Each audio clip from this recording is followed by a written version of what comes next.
ಇವು ಕಡ್ಡಿಗಳ ತರಾನೆ ಆದ್ರೆ ಕಡ್ಡಿಗಳಲ್ಲ. ಹಾಗಂತ ಎಐ ಜೀವಿಗಳ ಅಂದ್ಕೋಬೇಡಿ.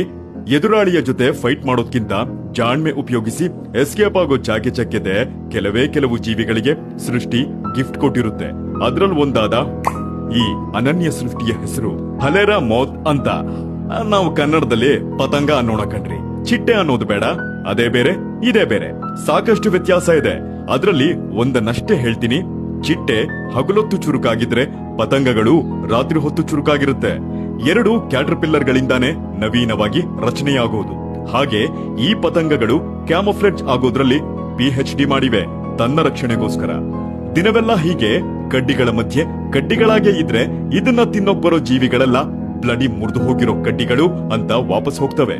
ಅದಕ್ಕೆ ಎಲ್ಲಾ ಪತಂಗಗಳಂತೆ ಇವು ನೈಟ್ ಶಿಫ್ಟ್ ಕೆಲಸ ಮಾಡೋದು. ಅಲ್ಲ ರೀ, ಅದ್ರ ಮೂತಿ ಕೂಡ ಎಷ್ಟು ಕರೆಕ್ಟ್ ಆಗಿ ಮುರಿದು ಹೋಗಿರೋ ಕಡ್ಡಿ ತರನೇ ಇದೆ ನೋಡಿ. ಅದೇ ರಾತ್ರಿ ಬಿತ್ತ ರೆಕ್ಕೆ ಬಿಚ್ಚಿ ಕಗ್ಗತ್ತಲಲ್ಲಿ ಹಾರಾಡಿ ಆಹಾರ ಹುಡುಕುತ್ತೆ. ಕೀಟಗಳನ್ನೇನ್ ತಿನ್ನಲ್ಲ, ಎಲೆಗಳೋ ಹಣ್ಣುಗಳೋ ಇಂಥವು. ಆದ್ರೆ ಅಷ್ಟೇ ಹುಷಾರಾಗಿರ್ಬೇಕು ಬಾವ್ಲಿ ಹಕ್ಕಿ ಗೂಬೆಗಳಿಂದ.